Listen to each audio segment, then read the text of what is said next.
Hello, I'm Annette Young and welcome to the 51%, a show about women reshaping our world. Coming up, Spanish women become the first ever in Europe to be able to take time off work for severe period pain. But could such a law backfire and instead reinforce gender discrimination? I'll be talking shortly to menstrual health specialist Carmen Ponzi. And we also take a look at the latest summer fashion item trending on TikTok, dubbed the Subway T-shirt. It's where women wear an oversized item of clothing so as to divert unwanted male attention when using public transport. Now, in a European first, Spain has introduced a law allowing those with painful periods to take paid menstrual leave. To do so will require a doctor's note, while the public social security system will foot the bill. Spain joining a small number of countries, including Japan and Indonesia, which now offer paid period leave. The government says the law is aimed at ending the taboo surrounding menstruation. Our team in Madrid sent us this report. Chronic tiredness, muscular pains and intense migraines. Endometriosis makes Yasmina's life intensely difficult. Just 42 years old, she longs for a normal life. This is my home. I bought this place to live alone, but due to the pains caused by my disease, I can no longer do that. I need help making my food and often to take me to bed. It would be impossible for Yasmina to live without her mother's help. Diagnosed 2 years ago, she now has to take about 20 medicines and food supplements every day. Last year I was off work sick for 10 months. Luckily I work in a state school. Otherwise I would have most certainly lost my job. Spain now gives women menstrual leave, 100% funded by the state, once their doctor approves it. Girona City Hall in the northeast was one of the pioneers in tackling what was a workplace taboo. For the last 18 months, its 600 women workers have had the right to time off for painful periods. I've come to find out how we're doing on menstrual leave, Esther. Since we introduced the measure, 7 women in total. The women can take off up to 8 hours a month as long as they make up the time. They don't have to provide any sick note. We trust our workers. This leave is a success for those who really need it. There aren't many women who do, but that's not the important thing. It's their right. Union representatives requested the leave. This spokesman thinks the national law goes further still, making Spain a pioneer in Europe. The national law is a huge step forward because it's got the whole society talking about this and because it recognizes the condition linked to menstruation. In Spain, about 15% of women suffer from endometriosis. And joining me now is Carmen Ponzi, a menstrual health researcher and PhD student at Erasmus University in Rotterdam. Carmen, thank you so much for your time. With Spain now offering paid menstrual leave to women, are other European countries likely to follow? Thank you so much for having me, Annette. Well, that's definitely the question right now. I think it's going to be a great playing field to see what's going to happen, what the reactions will be in companies and for women alike. There's definitely an interest to support women and people who have painful periods at work, and I think that's fantastic. And as you were saying before, the goal is to end the taboo. And the question should be, is this the best way to end the menstruation taboo in the workplace? And I think that we'll see definitely development in European countries, and I hope to see that, and I hope that experts will be also joining the conversations with policymakers. And I want to follow up that point. Does such a move help women or hinder women at work? Could it, in fact, reinforce gender discrimination?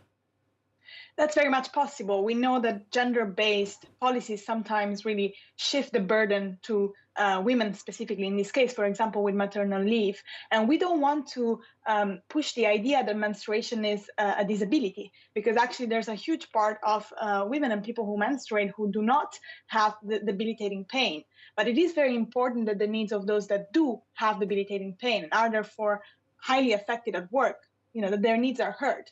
So I think the problem is, why are we detangling menstruation and menstrual pain from sick leave? Why are we seeing these as two different things? We don't want to push the idea that the menstrual cycle is something that makes women weaker. It actually is a healthy sign of a functioning body.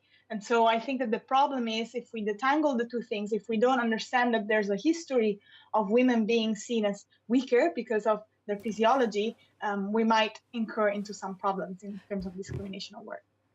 Yet surely the time has come, with what you're saying, for companies and policymakers to publicly address women's health issues, including menstruation and menopause in the workplace, especially given that the ever-increasing number of women now entering the workforce.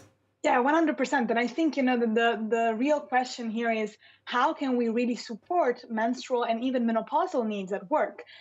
Is the kind of time schedule that we offer and that we impose on all employees, not only women, does it work for health? Is it really supportive, or does it bring more stress? Does it bring anxiety, for example, that we know negatively impact menstruation and potentially even menstrual pain? So I would like the conversation to be a bit more about, well, our workplace is supportive for everyone's health, because even men and people that don't have periods might suffer, for example, from chronic health issues that are definitely not covered from menstrual leave in this sense. And there's also women that suffer premenstrually, so pre-menstruation at the tail end of the cycle, that wouldn't be able to be supported by a menstrual leave that only covers painful periods during menstruation. So with what you're saying, Maria Carmen, it's really a case of having a broader discussion about leave in general and not trying to put menstrual leave into a certain category as such. Exactly. Menstruation is not the problem. Menstrual pain is revelatory of underlying issues that can actually also be addressed, working with professionals, and also lowering, by the way, stress, for example. So I really don't think that the solution is to allow women to stay home and kind of be isolated from the workplace when they're in pain, because we also know that connection and social community is actually really important for women and people to really feel supported.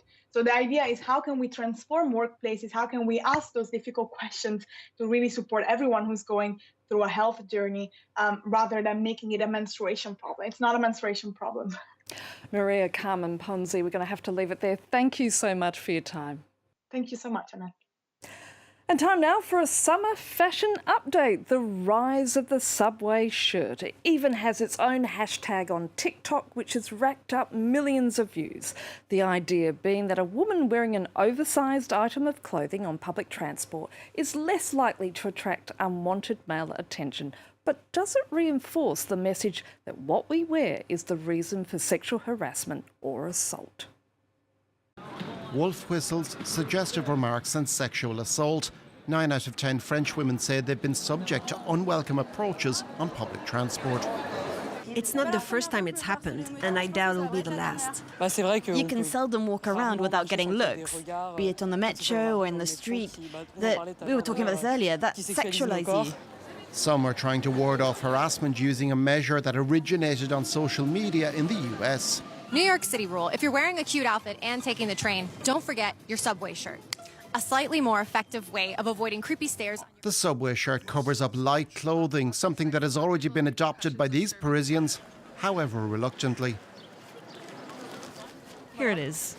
I have a bit more cover. I feel more at ease because I want to leave the house dressed as I want, in clothes that I like. I'm not very comfortable with wearing a dress on the metro, so I put on a tracksuit until I get home.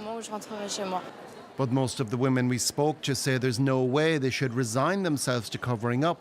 The problem lies not with the clothing, but with the harassers.